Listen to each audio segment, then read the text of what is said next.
Ihingi ng karagdagang dokumento at impormasyon ng Korte Suprema sa House of Representatives kaugnay ng 11 isyong tinukoy sa petisyon laban sa impeachment case ni Vice President Sara Duterte. Pero 4 dito, tinanggihang sagutin ng Kamara. Kabilang narito ang issue kung anong tanggapan o komite sa Kamara ang bumuo sa Articles of Impeachment at kung kailan ito na kumpleto bago ihain sa Senado. Kailan ipinamahagi sa House members ang Articles of Impeachment? May kalakip bang ebidensya ang Articles of Impeachment nang ipamahagi sa House members para maging batayan kung i-endorso ito o hindi? Gayun din kung nabigyan ba ng sapat na oras ang House members na suriin ang reklamong impeachment at mga kalakip na ebidensya bago lagdaan. Sa compliance ng House of Representatives, iginiit nitong ang mga isyong ito ay may kinalaman sa internal proceedings nito at hindi saklaw ng jurisdiksyon at pagsusuri ng Supreme Court. Dagdag pa rito, ang usapin sa paghahanda, pamamahagi at pagsusuri ng reklamong impeachment, gayon din ang attachments nito ay hindi saklaw ng anumang tiyak na probisyon ng saligang batas o alituntunin ng House of Representatives. Pinagpapaliwanag ng Korte Suprema ang Kamara at Senado kaugnay ng prosesong pinagdaanan ng impeachment complaint laban kay Vice President Sara Duterte. Kabilang sa mga gustong linawin ng Korte ang tila pagkaantala sa pag-transmit ng naunang 3 impeachment complaints sa House Speaker. Nakatutok si Tina Panganiban Perez. Ang gustong malaman ng Korte Suprema sa utos Ngayon na naman yung nanginginig. Gustong malaman ng kontra. Si Lola Basyang ba ito? Reply mo na yung news! Nabibiting kami sa mga kwento mo! Hindi, tatagal ko nga.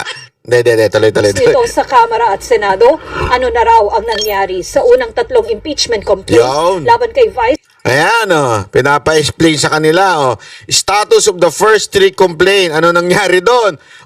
Pangalawa, yung exact date. Naku po, patay kayo, akala ninyo makakalusot kayo sa Supreme Court. President Sara Duterte. Gusto rin malaman ng kataas-taasang hukuman ang eksaktong petsa kung kailan inendorso ng mga miyembro ng Kamara ang mga impeachment complaint at kung ilang session. Yan ang problema. Gustong malaman ng Supreme Court kung kailan in-endorse. Ang ibig sabihin yan, kasi di ba pag ang complaint pwede manggaling sa ordinary citizen.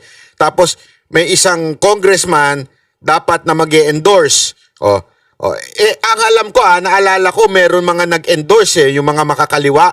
Di ba? Nagmagaling kasi yung mga makakaliwa.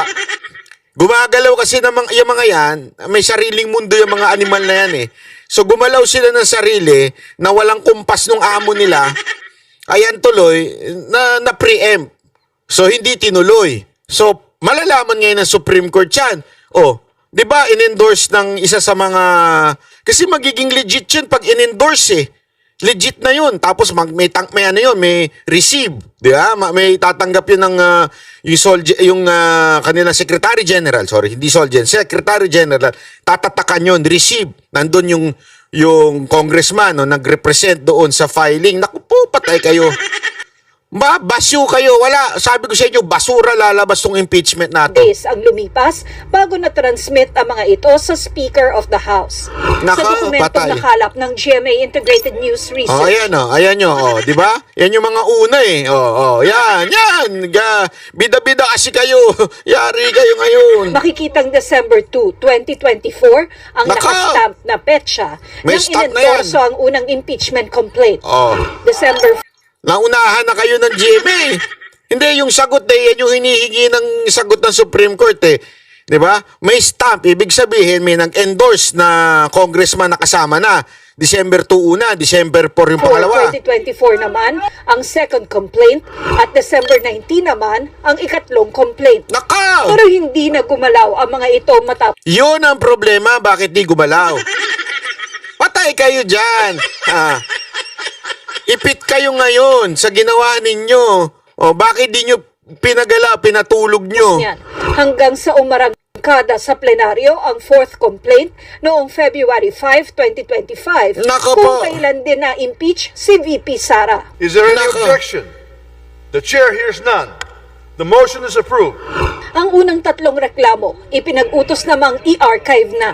Hinihingi rin ng Korte Suprema ang tugon ng Kamara kung may kapangyarihan ba ang Secretary General ng Kamara na magdesisyon kung kailan itatransmit sa Speaker ang Naku po! Ayan. bakit daw inipit ng, tingnan nyo ha, bakit inipit ng Secretary General? Kaya itong Secretary General, nilaglag naman yung mga congressman. Gago! Kasi iyan na yung tanong eh. Kung na-endorso doon sa Secretary General, na-receive, may tatak, nandun yung congressman, may tatak, bakit hindi tinransmit ng Secretary General going to the Speaker, which is, it says immediately, i-transfer mo. As soon as nakuha mo, immediately, magkaiba yung immediately, kahit dito, kinukumpara niya daw immediately doon sa forthwith. Magkaibang immediately sa forthwith. Ang forthwith sa pinakamabilis na panahon. Okay? Parang ASAP yun. As soon as possible. Parang ganun yun.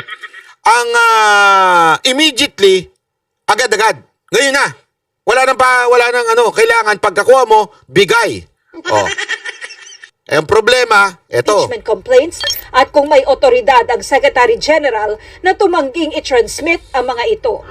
Kinumpirma ni House Secretary General Reginald Velasco na natanggap nila ang notice mula sa Nako! Korte Suprema kahapon at nabasa Nako! na ito ng ilang House Impeachment Prosecutor. Ayon sa tagapagsalita ng Kamara, isinangguni na nila ito sa Office of the Solicitor General at sisiguruhin may isusumite nila ang tugon sa loob ng panahong itinakda ng Korte Suprema. Nang tanungin si Velasco kung bakit hindi niya agad trinansmit, Eto na. Bakit di niya tinransmit? Tingnan nyo, laglagan na po sila ng panty. Naglaglagan na po sila. ang unang 3 impeachment complaints, sagot niya, Hindi kasi nga nagpahintay yung mga ibang congressman, di ba? Yo, nilaglag na. Hindi kasi nga nagpahintay yung ibang congressman Gago! Bawal po yan.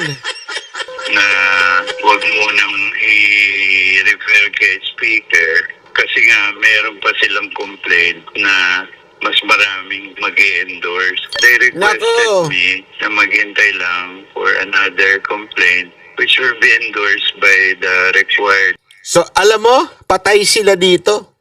Ito ngayon, sa GMA, umamin na talagang pinigilan yung first and second and third. This is an evidence na talagang hindi tama yung prosesong ginawa nila. And they were questioned by the Supreme Court. Naku po, palakpakan. Yari na kayo ngayon. Yan ang totoo. So wala na, finish na. Hindi nyo sinunod yung nasa konstitusyon na immediately kailangan ibigay sa Speaker of the House. Pinaantay ng mga Ito kasi sana lulusot to Sana ilulusot to di ba? Kasi yung narinig ko yung palusot ng mga ibang congressman As long as hindi naman matransmit kaagad dahil sa may mga problema pa, yung dami nilang palusot nun. Ito sinasabi mismo ng Secretary General, hindi, pinagantay nila ako Sabi nila, antay mo na lang yung pang-apat. Lumabas na mismo sa bibig ng Secretary General. Pinag-antay siya ng mga congressman kaya hindi niya tinransmit agad-agad. Immediately. 1/3, 1/5 House members. ayon sa Secretary General ng Kamara, walang nilabag na rules of impeachment ang kanyang tanggapan at ang Kamara. Kasi nga, under our rules kasi, yung impeachment complaint will stay with the office of the section and they will be referred at the time na okay na. Wala naman kasing timeline din yung Ito yung palusot niya Wala daw kasing timeline. section to the speaker Pero sir, nakalagay kasi doon immediately after nyo Yeah, mag-verify. immediate. Pero wala naman time yun. Yeah, immediate pero wala naman time. Sir, immediate is a time. Ibig sabihin ng immediate, agad-agad. Pag inutusan ka ba ng asawa mo, umuwi ka kagad. Agad-agad ngayon na. Pwede ka bang pag-uwi mo sa madaling araw ka na uwi, sabihin mo, bakit? Wala namang time frame sinabi mo Ganyan ka pa magsalita. Wala naman time frame yan sinabi mo, di ba? Sinabi mo lang immediate. Ano sa tingin mo, sir, ang mangyayari sa'yo kung sakaling sabihin ng asawa mo yan? Umuwi ka agad-agad! Ngayon na! Immediately! Tapos uwi ka madaling araw. Sabi mo, wala naman kasing time frame yung immediately mo. Eh. Ano sa tingin mo? Baka masampal ka nung asawa mo gano'n, di ba?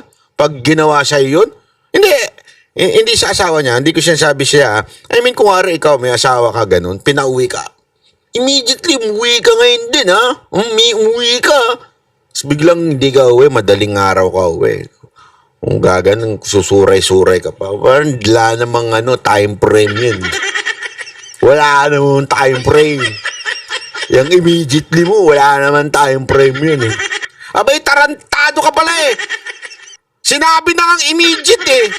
Tapos walang time frame. Nanganganak na ako eh. Animal ka eh. Gago! Lalabas na yung junior natin. Sabi ko, umuwi ka agad eh.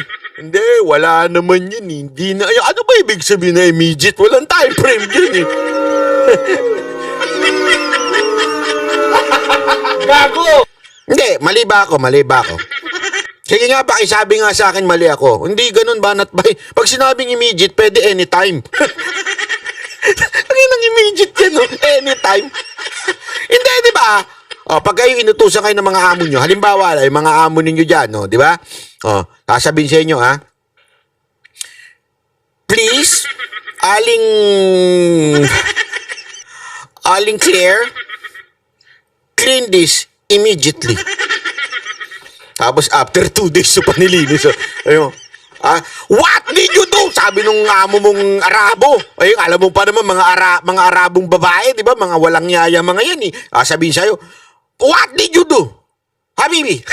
Hindi Habibi. What?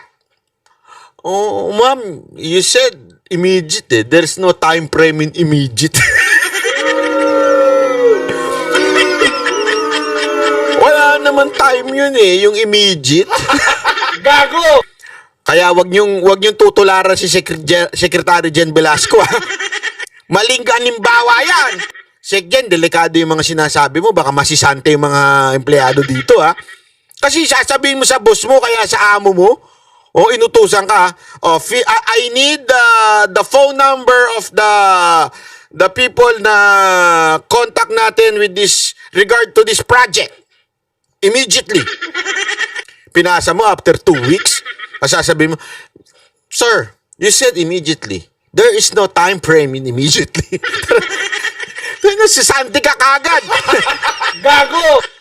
Tama po ba ako o mali? Sige nga, sagutin nyo nga yung tanong ko. Tama po ba ako o mali? Sek Jen, ikaw nga sumagot sa tanong ko. Parang yung the fourth with yan, di ba? The fourth with, wala rin timeline doon. Wala din daw timeline yung the fourth. Sir, ang fourth with, kung titignan mo sa diksyonaryo, ibig sabihin niya na soon as possible or yung talagang natatamang oras. Ano ibig sabihin ng fourth with? Ano pinagkaiba ng fourth with sa immediate? Ilagay natin sa layman's term. Amo mo, inutusan ka. Sabi sa'yo, I need my coke immediately. Ibig sabihin, kukunin mo muna. Ibibigay mo bago ka umuwi. Immediately. Okay? Kunwari, hiningi yan bago ka umuwi. Yung pauwi ka na. Kunwari, halimbawa, pauwi ka na. Sir, thank you. I'm going away. I am going home. It's already 5 o'clock. Wait. Please get the coke immediately. Anong gagawin mo? Kukunin mo yung coke, ibibigay sa'yo. Ibibigay mo doon sa amo mo. Yeah? Ano ibig sabihin ng fourth with?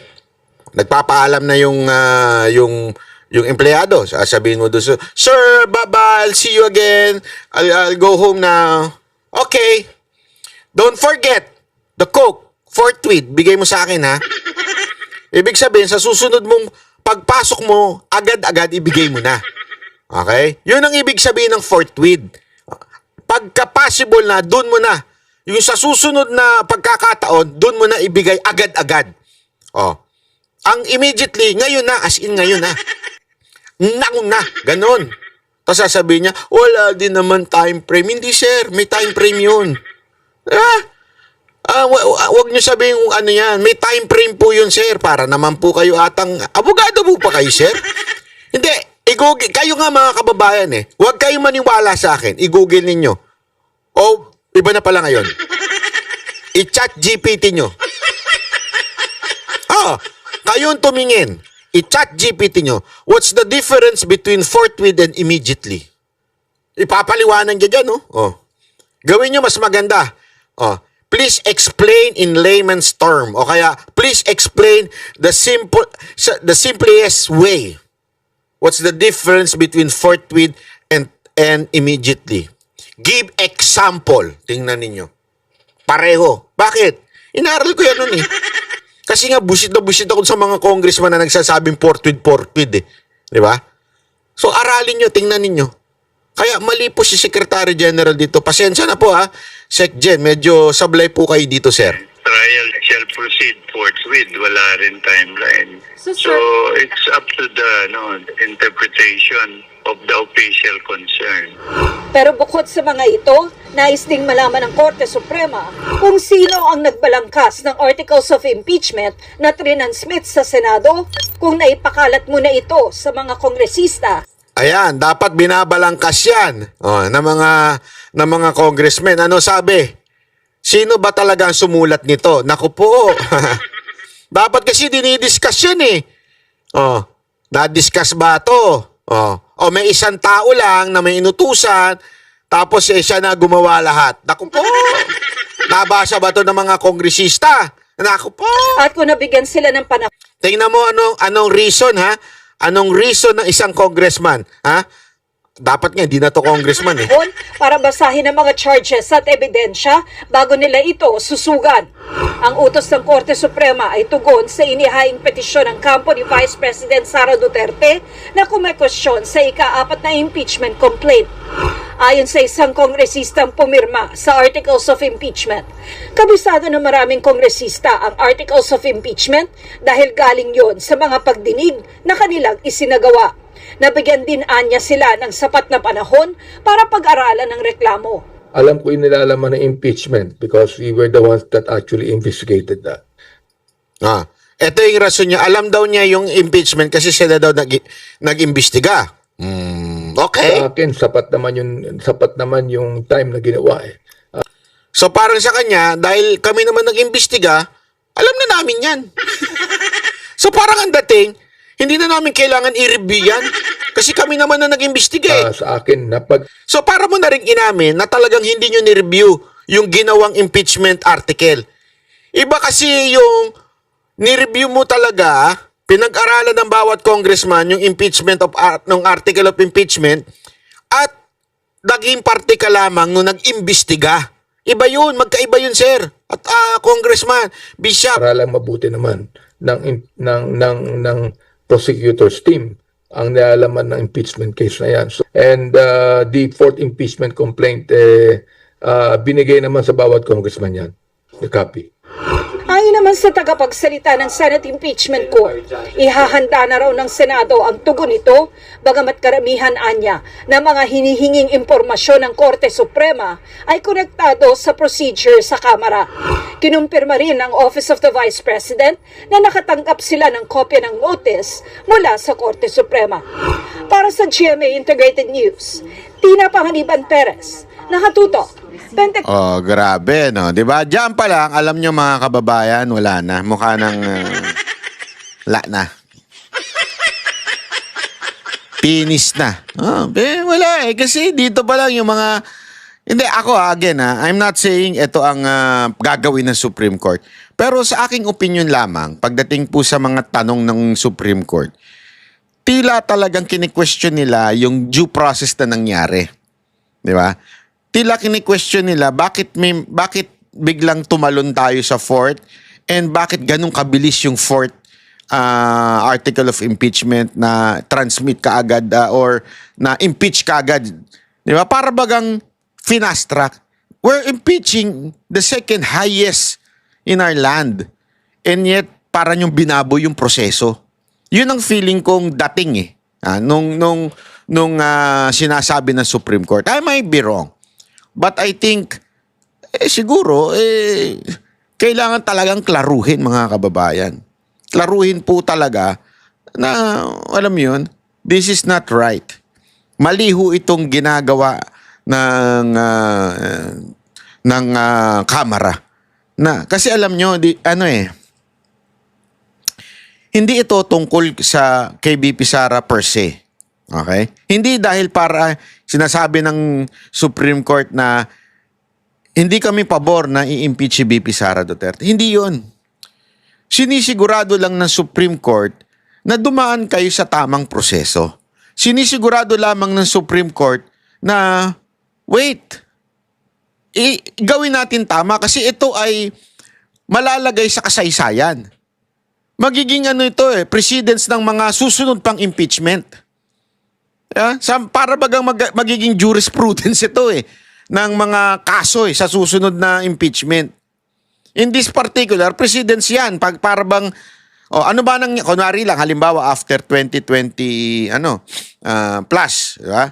I-impeach kunwari ang isang presidente or vice president. Ano ba nangyari noon? Ganito kasi.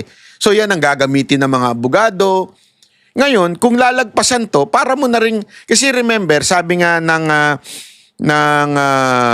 ilang mga dalubhasa, hindi ho detalyado yung Article 11 ng Konstitusyon wherein nandun yung sa impeachment. Kaya nga ang nakalagay doon is parang ang lahat ng kapangyarihan ay nasa Senate. Okay? Ngayon, the Senate would decide according to what happened in the past. Diba? Since this particular thing, yung minadali, lahat, walang nangyari in the past. Kaya medyo ngayon, naglalabanan ngayon ng interpretation. Diba? Labanan ng interpretasyon nito, interpretasyon ng ganito. Ngayon, ang pinaka-arbiter dyan, siyempre, Supreme Court. Sasabihin ng Supreme Court, ano ba talaga ang nangyari? Ito ba, talaga bagang tinalunan ninyo yung first, second, and third? At pagdating doon sa fourth naman, o kung tinalunan ninyo, tama ba yung ginawa? Nabasa ba talaga ng mga congressman yan? O may ilang tao lang nag-ayos ng article of impeachment tapos bigla nyo na lang pinasa? Kailangan klaruhin yan. Dito pa lang mga kababayan, mukhang nganganaho itong, kasi yung sagot ni SecGen, naku po, halatang sabit. Una, sabit yung paliwanag niya. Pangalawa, confirm na inutusan siya na ipending yung first, second, and third. Doon pa lang, mga kababayan, finis na. Tapos na. In English, finis. Alam mo yung finis? F. Hindi, alam mo, finish na talaga. Kasi doon pa lang para mo nang sinasabing, nilaktawan nyo talaga yung first, second, and third. Bakit? Sa utos lang ng ilang congressman na hindi yan ang nasa konstitusyon. Dapat i-transmit kagad, once received, i-transmit kagad sa speaker. Immediately. So, pinastop. Literal, inamin niya, pinatigil ka ako ng congressman. Ipasa sa speaker. Antayin daw muna yung pang-apat. Doon pa lang, may pag-amin na. Yari, mali yung... Ay nako, ewan ko, Secretary General.